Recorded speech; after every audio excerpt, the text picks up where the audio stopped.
साथीहरु नमस्कार, स्वागत छ हाम्रो च्यानल अविनाश भेटमा। आज हामी कुरा गर्दै छौं बाख्रा र भेडामा देखिने धेरै खतरनाक तर छिटो फैलिने रोग पीपीआर बारे। यस भिडियोमा हामी चर्चा गर्ने छौं पीपीआर भनेको के हो र पहिलो भ्याक्सिन कहिले लगाउने र रोकथाम र उपचार बारे चर्चा गर्ने छौं। त्यसैले भिडियोलाई अन्तिमसम्म हेर्दिनु होला। पीपीआर एउटा भाइरल रोग हो जुन प्राय बाख्रा र भेडामा देखिन्छ र यो रोग एक जनावरबाट अर्को जनावरमा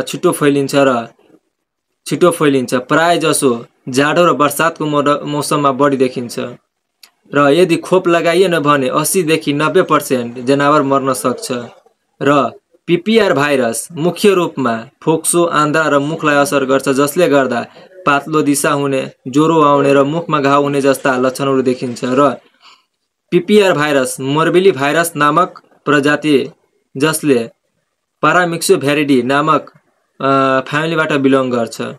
पीपीआर मा देखिने लक्षणहरू: उच्च ज्वरो आउने, भोक नलाग्ने, मुख र नाक वरिपरि घाउ हुने र आँखा र नाकबाट पानी आउने गर्छ र पातलो दिशा, दुर्गन्धित पातलो दिशा र कहिलेकाहीँ रगत सहित बाहिर आउने र अन्तिममा कमजोर भई मर्ने सम्भावना हुन्छ। र पीपीआर भाइरस फैल्ने तरिका भनेको जब कुनै स्वास्थ्य पशु संक्रमित पशुको सम्पर्कमा आउँछ तब छिटो फैलिन्छ र यो रोग हावा, पानी र सँगै गोठमा बस्दा पनि फैलिन्छ। र पीपीआर को निश्चित औषधि छैन, तर हामी छिटो ध्यान दिएर सहयोग उपचार गर्ने हामी बचाउन सकिन्छौँ।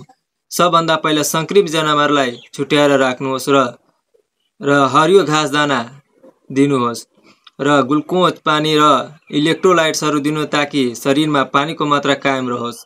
र सेकेन्डरी ब्याक्टेरियल इन्फेक्सन नहुन दिनका लागि एन्टिबायोटिक जस्तै कि इन्ड्रोफ्लोक्सासिन, सिप्रोफ्लोक्सासिन जस्ता एन्टिबायोटिक प्रयोग गर्न सकिन्छ।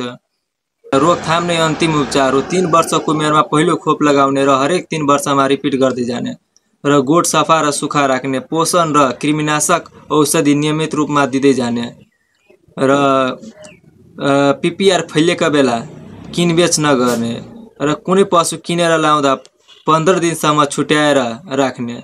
यसरी हामी रोकथाम गर्न सकिन्छ। र यो भिडियो तपाईहरुलाई कस्तो लाग्यो लाइक, शेयर र सब्स्क्राइब र कमेन्ट गर्न नबिर्सनु होला।